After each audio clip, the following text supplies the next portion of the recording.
अटल लोक परलोक दे राखे चवर छतर तखत दे मालक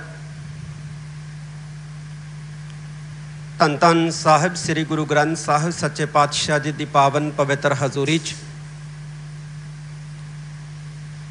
जुड़ बैठी गुरु रूप खालसा सत संगत जी। सब तो पहला फतेह प्रवान करो। वाहिगुरु जी का खालसा वाहिगुरु जी की फतेह।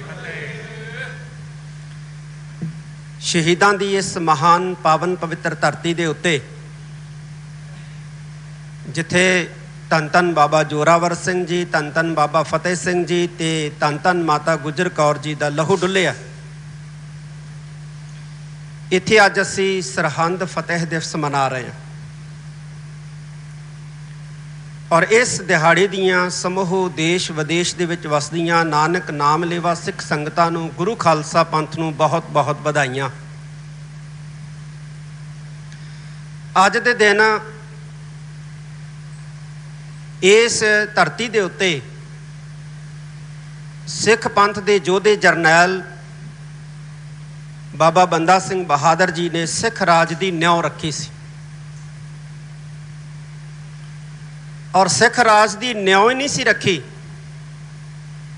बल्कि उन्हां नीहां दे उत्ते सिख राज जिन्हों असीं पहला सिख राज कहने हैं स्थापित किया। 1716 दे विच बाबा बंदा सिंह जी बहादुर की शहादत दे नाल ही इन्ना मजबूत सिख राज दीयां नीहां दे उत्ते उतरिया सिख राज जिहड़ा सी समाप्त हो गया। बाद विच इन्हां नीहां दे उत्ते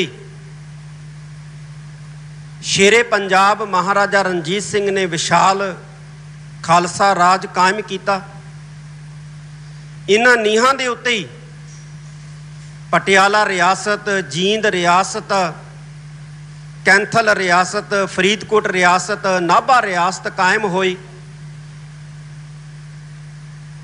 और ये सिख राज भी साडा जिहड़ा सी जांदा रहा, चला गया। बाबा बंदा सिंह जी बहादुर वालों स्थापित सिख राज थोड़े जे समय के अंदर इस करके जांदा रहा क्योंकि खालसा फुट का शिकार हो गया। जिवें ज्ञानी हरपाल सिंह जी जो हैड ग्रंथी ने, उन्होंने अपने संबोधन के दौरान कहा, राज इसलिए कायम किया बाबा बंदा सिंह बहादुर ने क्योंकि गुरु की बख्शिश सी। राज इसलिए कायम होया क्योंकि समूह खालसा पंथ जिहड़ा सी वो इकट्ठा होया ते चला इस करके गया क्योंकि उस वेले की हुकूमत जिहड़ी सी वो खालसे के दरम्यान फुट पाउण दे विच कामयाब हो गई ते साडा राज चला गया। सिख राज दीयां नीहां कोई अज पुट्टियां नहीं गईयां खालसा जी, और ना ये पुट्टियां जा सकदियां क्योंकि इन्हां नीहां दे थल्ले शहीदां दा लहू है। ते जिन्हां नीहां दे थल्ले शहीदां दा लहू है वो नीहां जिहड़ियां कदे नहीं पुट्टियां जा सकदियां। असीं कामना करते हैं, रोज़ गुरु अगे अरदास दे विच ये लफज कहने आ, राज करेगा खालसा, कि एक दिन फिर इन्हां नीहां दे उत्ते साडा सुतंत्र राज जिहड़ा है वो कायम होवेगा। असीं उम्मीद रखते हैं और ये उम्मीद इस करके रखते हैं क्योंकि सानू गुरु ते भरोसा है, अकाल पुरख ते भरोसा है। क्योंकि गुरु ने साडे नाल वादा किया, धन गुरु गोबिंद सिंह महाराज ने, कि मैं अपने सिखां नूं राज देंगा। ते साडा राज जिहड़ा है ना, दूसरी वार जदों महाराजा रणजीत सिंह ते मालवे दीयां रियासतां दे राजिਆਂ ने जदों राज कायम किया, वो राज साडा इस करके चला गया क्योंकि असीं सिख नहीं सी रह गए। गुरु ने तो वादा किया सी कि मैं सिखां नूं राज देंगा, ते जदों असीं सिख ही नहीं रह गए तो फिर साडा राज भी नहीं रहा। साडा राज भी खत्म हो गया। क्योंकि गुरु जिहड़ा है वो अपने सिखां नूं राज, सिखां नूं ताज बख्शदा है। धन गुरु गोबिंद सिंह महाराज दे बोल आपां पढ़दे हैं, जब लग खालसा रह नयारा, तब लग तेज दिऊं मैं सारा, जाबे गहे विपरण की रीत, मैं ना करो इनकी प्रतीत। ऐसा हलेमी खालसा राज जिहदे विच सिख सिद्धांत, सिख मर्यादा फलीभूत होवे, सही मायनिਆਂ ਦੇ ਵਿੱਚ सिख उस राज की कामना करता है। कवि संतोख सिंह पंथ के कवि है। राजा उदय सिंह जो सिख राजा सी कैंथल दा, उहदे राज कवि सन।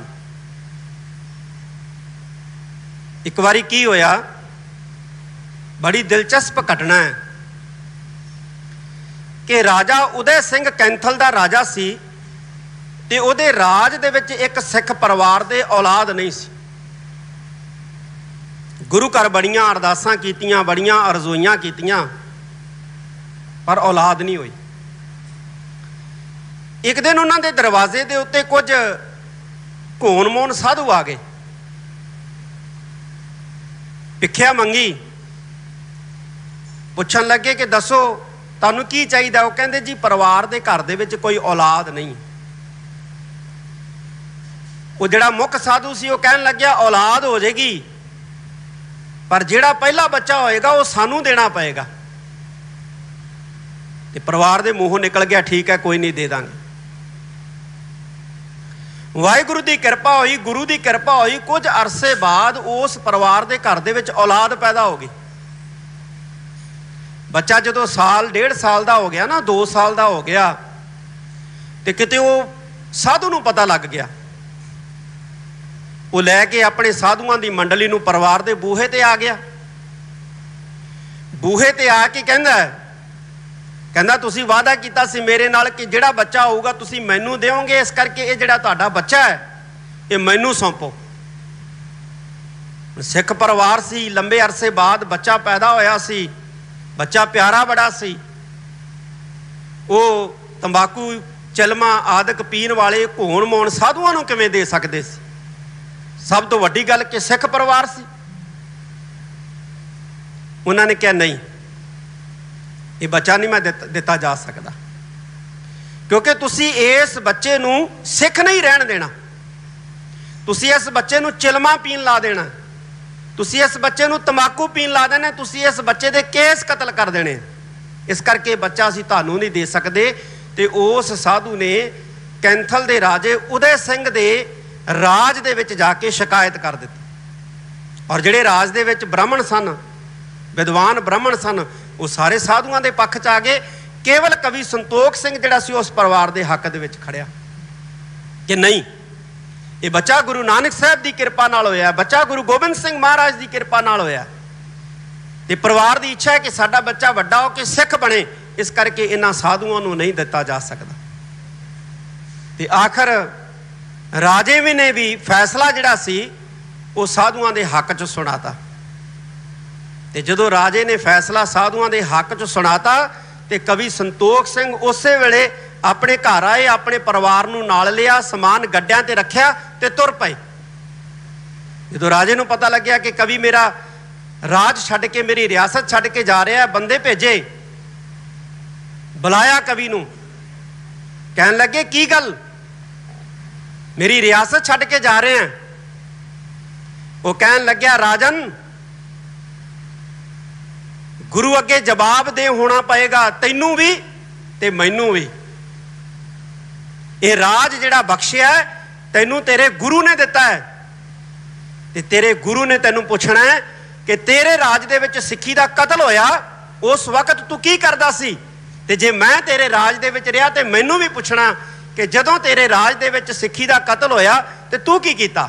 इस करके मैं तेरे राज दे विच रह नहीं सकदा, मैं तेरी रियासत छड्ड के चलिया। सिख रियासत दे विच, सिख राज दे विच सिख दी सिक्खी जिहड़ी आ वो कतल नहीं होनी चाहिए, ते जे कतल हुंदी है ते फिर उहनूं सिख राज नहीं कहा जा सकदा, ते ना ही वो सिख राज जिहड़ा हो सकदा है। ते जिहड़ा सिख राज है वो गुरु कदे खत्म नहीं करता। जदों सिੱਖੀ ਨੂੰ ਤਲਾਂਜਲੀ ਦੇ ਦਿੱਤੀ ਜਾਂਦੀ है, जदों सिद्धांतां ਨੂੰ ਤਲਾਂਜਲੀ ਦੇ ਦਿੱਤੀ ਜਾਂਦੀ है, जदों मर्यादा ਨੂੰ ਤਲਾਂਜਲੀ ਦੇ ਦਿੱਤੀ ਜਾਂਦੀ है, तो उदों फिर गुरु की बख्शिश भी, गुरु की किरपा भी जिहड़ी है वो नहीं रह जाती। अज की हो रहा, अज असीं देख रहे हैं कि सिखां दे अंदर अपनी सुतंत्र होंद हस्ती प्रति चेतना ना पैदा हो जाए, इस करके सिखां नूं इकट्ठे ना होण दिओ। ते सिखां नूं इकट्ठे ना होण देण लई की कीता जा रहा है? छोटे छोटे विवादां नूं जन्म दिता जांदा है, छोटे छोटे विवादां, क्योंकि ये भी इतिहास दे विच दर्ज है, इतिहास गवाह है कि जदों भी सिख फुटे ने छोटे छोटे विवादां कारण ही फुटे ने, कोई वड्डे विवादां कारण नहीं फुटे। जदों भी फुटे ने, चाहे बाबा बंदा सिंह बहादुर के राज समय फुटे ने, चाहे वो रियासतां के राज समय या महाराजा रणजीत सिंह के राज दे विच फुटे ने, छोटे छोटे धार्मिक मसलियां नूं लैके फुटे ने। और साडे विरोधी जानते हैं कि इन्हां नूं तोड़न वास्ते, इन्हां नूं पाड़न वास्ते किसी वड्डे तरद्दद की लोड़ नहीं है, किसी वड्डे यतनां की लोड़ नहीं है। ये छोटे छोटे धार्मिक मसलियां दे उत्ते फुट जाते हैं। इस करके छोटे छोटे धार्मिक मसले जिहड़े इन्हां दे विच पैदा करते रहो, ये आपस दे विच लड़ते रहणगे। ये अज असीं देख ही रहे हैं, छोटे छोटे धार्मिक मसले साडे अंदर खड़े हो जाते हैं। एक मसला हल हुंदा है, दूजा खड़ा हो जाता है, दूजा हल हुंदा है, तीजा खड़ा हो जाता है। तो अज तो होर भी ज़्यादा खतरनाक स्थिति बनी हुई है, क्योंकि कुछ जिन्हों ने अपने चैनल्स बना रखे ने छोटे छोटे, वो व्यूवरशिप लैण दे लई छोटे छोटे मसलिਆਂ ਨੂੰ हवा ही दिंदे रहंदे ने, तूल ही दिंदे रहंदे ने। उन्हां दा मकसद मसले दे हल दा नहीं हुंदा, उन्हां दा मकसद जिहड़ा है वो सिर्फ ते सिर्फ मसला नूं जिउंदा रखना ते व्यूवरशिप जिहड़ी है वधाउणी। ते जिहड़ी सरकारां दीयां पॉलिसियां ने, सरकारां दीयां जिहड़ियां नीतियां ने, स्ट्रैटजी है जिहड़ी सरकारां दी, उही है कि सिखां नूं छोटे छोटे मसलिਆਂ 'ਚ उलझाओ, ये आपस 'ਚ उलझदे रहणगे, कदे अपनी स्वतंत्र होंद हस्ती बारे नहीं सोच सकणगे। और असी लगे हुए हैं, कदे दसम ग्रंथ का विवाद पैदा हो गया, कदे मूल मंत्र का विवाद पैदा हो गया, कदे हुण पिछे जे जफरनामे का विवाद पैदा करता। ये विवाद नहीं है साडे अंदर, ये पैदा कीते ने। ये विवाद नहीं है साडे अंदर, ये विवाद जिहड़े ने पैदा कीते ने साडे अंदर। 300 साल पहला नहीं सी ये विवाद, 300 साल पहलों विवाद नहीं सी, अज ही विवाद क्यों जन्म लै रहे हैं? 1947 तो बाद ही जिहड़ा इन्हां विवादां ने एडी वड्डी पद्धर दे उत्ते क्यों जन्म लिया? ज़्यादा जिहड़े विवाद है साडे, ज़्यादा जिहड़े खतरनाक हालातां दे विच असीं पहुंचे हैं एक दूसरे दे प्रति तलवारां कढ के, ये 1947 तो बाद ही खड़ोते हैं, उस तो पहला तो नहीं। 1947 तो पहला किते दसम ग्रंथ का विवाद सुने? जे किते ये गल सी, चर्चा सी, तो साडे सिख विद्वानां दे विच सी। जे किते चर्चा सी तो ये सिख विद्वानां दे विच सी। मूल मंत्र दे विवाद, मर्यादा दे विवाद, ये जे विवाद सी तो साडे विद्वानां दे विच सी। लेकिन 1947 तो बाद, खास तौर के उत्ते 1984 तो बाद, ये विवाद जिहड़े है ये साडे चुल्हियां ते आ पे, साडे घरां च आ वड़े, और असीं एक दूसरे तो मूँह जिहड़ा है अपना वो उल्ट कर लिया। अज भी जरूरत है कि जे असीं अपने सिद्धांतां नूं बचाउणा, अपनी मर्यादा नूं बचाउणा, अपनियां परंपरावां नूं बचाउणा, अपने अकीदियां नूं बचाउणा, तो फिर जो कारज अज तो 300 साल पहला बाबा बंदा सिंह बहादुर ने कीता सी, इस स्थान के उत्ते सिख राज की न्यौ रखण तो पहला वो कारज सानू करना पएगा। सानू अपने छोटे छोटे मतभेद, छोटे छोटे वखरेवें त्याग के समुचे खालसा पंथ नूं, पूरी दुनिया दे विच रहिंदे सिखां नूं एक मंच दे उत्ते इकट्ठा होना पएगा। और साडे ते तां बड़ी बख्शिश है गुरु साहब दी। गुरु हरगोबिंद साहब महाराज ने बड़ी किरपा की है साडे ते कि सानू श्री अकाल तख्त साहब एक सांझे मंच के रूप दे विच समुचे सिखां नूं दिता है। दुनिया की किसी कौम कोले ऐसा मंच नहीं है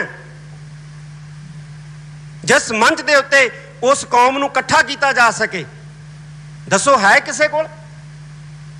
सिर्फ सिखां कोल है। दुनिया 'च जिन्नियां कौमां ने उन्हां कौमां दे विचों एक साझा मंच जिहड़ा है श्री अकाल तख्त साहिब के रूप दे विच ये सिखां कोले है, जिहड़ा समुचे सिखां नूं इकट्ठा कर सकदा है। ते जिहड़ियां सोचां जिहड़ियां ने नहीं चाहुंदियां कि सिख इकट्ठे होण, वो की देखदियां ने, वो कहंदे सब तो पहलां इन्हां दे उस मंच नूं ही टारगेट करो, उस मंच नूं ही निशाना बनाओ। श्री अकाल तख्त साहिब नूं टारगेट करो, श्री अकाल तख्त साहिब नूं निशाना बनाओ। श्री अकाल तख्त साहिब की क्रैडिबिलिटी जिहड़ी है एक दे उपर जाण ही ना दिओ। ते जदों भी किते तुहानूं लगदा है कि अकाल तख्त साहिब की क्रैडिबिलिटी जिहड़ी है उपर जांदी है ते उहनूं डैमेज करन दा यतन करो। तुसीं सिद्धे ना करो, इन्हां सिखां तो बथेरे लोग ने, इन्हां सिखां तो करवाओ। और साडे लोग कर रहे ने 5 7 10 है ने, बाले नहीं है, बाले नहीं है, 5 7 10 ही ने ਜਿਹੜੇ ਸਿੱਖਾਂ ਦੇ ਘਰਾਂ ਦੇ ਵਿੱਚ ਜਨਮ ਕੇ ਸਾਡੇ ਇਸ ਇਕੱਠੇ ਕਰਨ ਵਾਲੇ ਸਾਂਝੇ ਮੰਚ ਨੂੰ ਤਬਾਹ ਕਰਨ ਦੇ ਉੱਤੇ ਜਿਹੜਾ ਹੈ ਉਹ ਪੂਰੀ ਕੋਸ਼ਿਸ਼ ਕਰ ਰਹੇ ਨੇ, ਤਬਾਹ ਕਰਨ ਲਈ ਪੂਰੀ ਕੋਸ਼ਿਸ਼ ਕਰ ਰਹੇ ਨੇ। ਸਾਨੂੰ ਆਪਣੇ ਸਥਾਨ ਬਚਾਉਣੇ, ਸਾਨੂੰ ਆਪਣੀਆਂ ਸੰਸਥਾਵਾਂ ਬਚਾਉਣੀਆਂ ਪੈਣੀਆਂ। ਸਾਡੀਆਂ ਸੰਸਥਾਵਾਂ, ਸਾਡੇ ਸਥਾਨ ਜਿਹੜੇ ਨੇ ਇਹ ਸਾਡੇ ਸਿਧਾਂਤਾਂ ਤੇ ਮਰਿਆਦਾ ਦੇ ਪ੍ਰਚਾਰ ਸਰੋਤ ਵੀ ਨੇ, ਸੋਮੇ ਨੇ ਪ੍ਰਚਾਰ ਦੇ ਸਾਡੀਆਂ ਸੰਸਥਾਵਾਂ, ਚਾਹੇ ਉਹ ਸ਼੍ਰੋਮਣੀ ਗੁਰਦੁਆਰਾ ਪ੍ਰਬੰਧਕ ਕਮੇਟੀ ਹੈ, चाहे वो दिल्ली सिख गुरुद्वारा प्रबंधक कमेटी है, चाहे वो चीफ खालसा दीवान है, चाहे वो सिंह सभा है, चाहे वो दमदमी टकसाल है, चाहे वो अखंड कीर्तनी जथा है, चाहे निहंग सिंह जथेबंदियां ने, ये साडियां संस्थावां ने, साडे सिख सिद्धांतां ते मर्यादा दे प्रचार दे स्रोत ने। सानूं इन्हां नूं मजबूत करना पएगा, इन्हां नूं मजबूत करना पएगा, अंदरों भी मजबूत करना पएगा, बाहरों भी मजबूत करना पएगा, क्योंकि अंदरों भी खोखले हो रहे हैं, बाहरों भी खोखले हो रहे हैं और कीते जा रहे हैं। तो सानू समुचे दुनिया दे विच वसते सिख समाज नूं अपनियां संस्थावां बचाउण वास्ते जिहड़ा है वो अगे आउण दी वड्डी ज़रूरत है।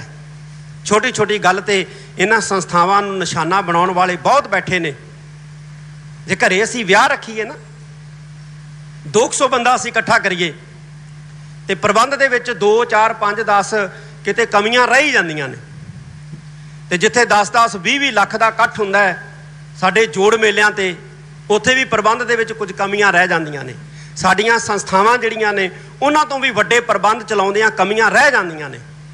ਪਰ ਉਹਨਾਂ ਕਮੀਆਂ ਨੂੰ ਲੈ ਕੇ ਉਹਨਾਂ ਸੰਸਥਾਵਾਂ ਨੂੰ ਨਿਸ਼ਾਨਾ ਤੇ ਲੈਣਾ ਇਹ ਸਹੀ ਨਹੀਂ ਹੈ। ਸਾਧ ਸੰਗਤ ਜੀ, ਚਾਹੀਦਾ ਤੇ ਇਹ ਹੈ ਕਿ ਅਸੀਂ ਪ੍ਰਬੰਧਕਾਂ ਨੂੰ ਬੈਠ ਕੇ ਸੁਝਾਅ ਦਈਏ ਕਿ ਇਹ ਕਮੀਆਂ ਨੇ, ਇਹਨਾਂ ਨੂੰ ਦੂਰ ਕੀਤਾ ਜਾਣਾ ਚਾਹੀਦਾ। ਅਸੀਂ ਆਹ ਸਹਿਯੋਗ ਦੇ ਸਕਦੇ ਹਾਂ ਇਹਨਾਂ ਕਮੀਆਂ ਨੂੰ ਦੂਰ ਕਰਨ ਵਾਸਤੇ।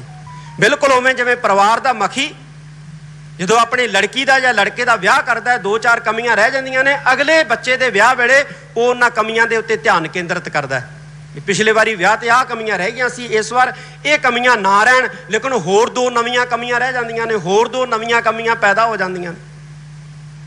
प्रबंधां दे विच, ढांचिਆਂ ਦੇ ਵਿੱਚ, संस्थावां दे विच छोटियां मोटियां कमियां रह जाना ये सुभाविक है। पर उन्हां कमियां नूं लैके संस्थावां नूं ढाउण लग पैना ये किसी भी ढंग दे नाल जायज़ नहीं है। जे घर दा किते कंध कौला जिहड़ा है, किते माड़ा मोटा किते लिओड़ लह जे, किते पत्थर लह जे, ते असीं पूरा घर नहीं ढा दिंदे। जे घर दे विचों कोई पत्थर डिग पिया, एक कोई बनेरे दी इट डिग पई, या घर दे विचों कोई माड़ा मोटा फर्श जिहड़ा है वो तरेड़ आ गई, ते असीं समुच्चा घर नहीं ढा दिंदे। उवें ही इन्हां संस्थावां दे विच जे किते तरेड़ा ने, जे किते कमियां ने, उन्हां कमियां नूं दूर करन दी लोड़ है। इन्हां संस्थावां नूं खत्म करन वाले पासे जिहड़ा है वो नहीं वधना चाहिदा। ते जिहड़े लोग खत्म करन वाले पासे तुरदे आ उन्हां नूं जवाब जिहड़ा समुचे खालसा पंथ नूं रल मिल के देना चाहिदा है। चाहे साडियां विदेशां दे विच बैठियां संस्थावां ने, साडियां विदेशां विच भी बहुत वड्डियां वड्डियां संस्थावां बैठियां ने, वो भी साडे प्रचार दे वड्डे साधन है। उन्होंने भी बहुत वड्डी पद्धर के उत्ते बचाउण दी लोड़ है, सुरक्षित रखण दी लोड़ है। फिर ही असीं जिहड़ा इस संसार दे विच अणख ते इज्जत दी जिंदगी जिहड़ी है वो जिउ सकांगे। असीं आप अपना घर सुरक्षित रख सकांगे, असीं आप धर्मी हो सकांगे ते दूसरिਆਂ ਨੂੰ असीं जिहड़ा है वो सहायता देण दे समर्थ हो सकांगे। जे असीं साडा घर ही सुरक्षित नहीं, असीं दूजे दे घर दी राखी की करांगे? जे साडा घर आपदा ही सुरक्षित नहीं है, जे साडे घर दे विच ही दाणे नहीं है, ਅਸੀਂ ਕਿਸੇ ਦਾ ਪੇਟ ਭਰਨ ਵਾਲੇ ਪਾਸੇ ਕਿਵੇਂ ਤੁਰਾਂਗੇ। ਸੋ ਸਾਨੂੰ ਸਭ ਤੋਂ ਪਹਿਲਾਂ ਆਪਣੇ ਘਰ ਨੂੰ ਮਜ਼ਬੂਤ ਕਰਨ ਦੀ ਜ਼ਰੂਰਤ ਹੈ, ਸਾਧਨ ਸੰਪੰਨ ਕਰਨ ਦੀ ਜ਼ਰੂਰਤ ਹੈ। ਤੇ ਜਦੋਂ ਸਾਡਾ ਘਰ ਸੰਪੰਨ ਹੋ ਗਿਆ, ਸਾਧਨ ਸੰਪੰਨ ਹੋ ਗਿਆ, ਮਜ਼ਬੂਤ ਹੋ ਗਿਆ, ਫਿਰ ਅਸੀਂ ਹੋਰਾਂ ਦੇ ਘਰਾਂ ਨੂੰ ਵੀ ਸੁਰੱਖਿਅਤ ਕਰਨ ਦੇ ਵਿੱਚ ਆਪਣਾ ਯੋਗਦਾਨ ਪਾ ਸਕਦੇ ਹਾਂ। ਇਸ ਕਰਕੇ ਸਾਧ ਸੰਗਤ ਜੀ, ਅੱਜ ਬਹੁਤ ਹੀ ਮਹਾਨ, ਬਹੁਤ ਹੀ ਸਾਡੇ ਵਾਸਤੇ ਸ਼ਾਨਮੱਤਾ ਮਾਨਮੱਤਾ ਪੁਰਬ ਹੈ। ਅੱਜ ਦੇ ਦਿਨ ਇਸ ਅਸਥਾਨ ਦੇ ਉੱਤੇ ਸਿੱਖ ਰਾਜ ਦੀ ਨਿਉ ਰੱਖੀ ਸੀ ਔਰ ਇਸ ਦਿਹਾੜੇ ਨੂੰ ਸਮੁੱਚੇ ਵਿਸ਼ਵ ਦੇ ਵਿੱਚ ਵਸਦੀਆਂ ਸੰਸਥਾਵਾਂ ਵੱਲੋਂ ਮਨਾਇਆ ਜਾਣਾ ਚਾਹੀਦਾ ਹੈ। ਇਹ ਨਹੀਂ ਹੈ ਕਿ ਫਤਿਹਗੜ੍ਹ ਸਾਹਿਬ ਮਨਾਈਏ। ਜੇ ਅਸੀਂ ਚੇਤਨਾ ਪੈਦਾ ਕਰਨੀ ਹੈ ਨਾ ਸਾਡੇ ਸਮਾਜ ਦੇ ਅੰਦਰ, ਤੇ ਆਹ ਜਿਹੜਾ ਦਿਨ ਹੈ ਨਾ, ਜੇ ਅਸੀਂ ਰਾਜਸੀ ਚੇਤਨਾ ਪੈਦਾ ਕਰਨੀ ਹੈ ਖਾਸ ਤੌਰ ਤੇ, ਤਾਂ ਆਹ ਜਿਹੜਾ ਦਿਨ ਹੈ ਇਹ ਸਮੁੱਚੇ ਵਿਸ਼ਵ ਦੇ ਵਿੱਚ ਮਨਾਇਆ ਜਾਣਾ ਚਾਹੀਦਾ ਹੈ।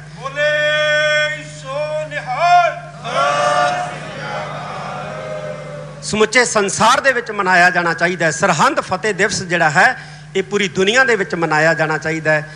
ਮੈਂ ਬਹੁਤ ਬਹੁਤ ਧੰਨਵਾਦ ਕਰਦਾ ਇਸ ਗੁਰਦੁਆਰਾ ਸਾਹਿਬ ਦੇ ਮੁੱਖ ਗ੍ਰੰਥੀ ਗਿਆਨੀ ਹਰਪਾਲ ਸਿੰਘ ਜੀ, ਮੈਨੇਜਰ ਸਾਹਿਬ, ਮੈਂਬਰ ਸਾਹਿਬਾਨ ਸਾਡੇ ਬੈਠੇ ਨੇ, ਜਥੇਦਾਰ ਕਰਨੈਲ ਸਿੰਘ ਜੀ ਪੰਜੋਲੀ, ਜਥੇਦਾਰ ਅਵਤਾਰ ਸਿੰਘ ਜੀ, ਇਸੇ ਤਰ੍ਹਾਂ ਭਾਈ ਰਵਿੰਦਰ ਸਿੰਘ ਜੀ, ਸ਼੍ਰੋਮਣੀ ਅਕਾਲੀ ਪੰਥ ਬੁੱਢਾ ਦਲ ਦੇ ਮੁਖੀ ਬਾਬਾ ਬਲਵੀਰ ਸਿੰਘ ਜੀ, ਉਹ ਵੀ ਹਾਜ਼ਰੀ ਲਵਾ ਕੇ ਗਏ ਨੇ, ਉਹਨਾਂ ਦੇ ਸਿੰਘ ਬੈਠੇ ਨੇ।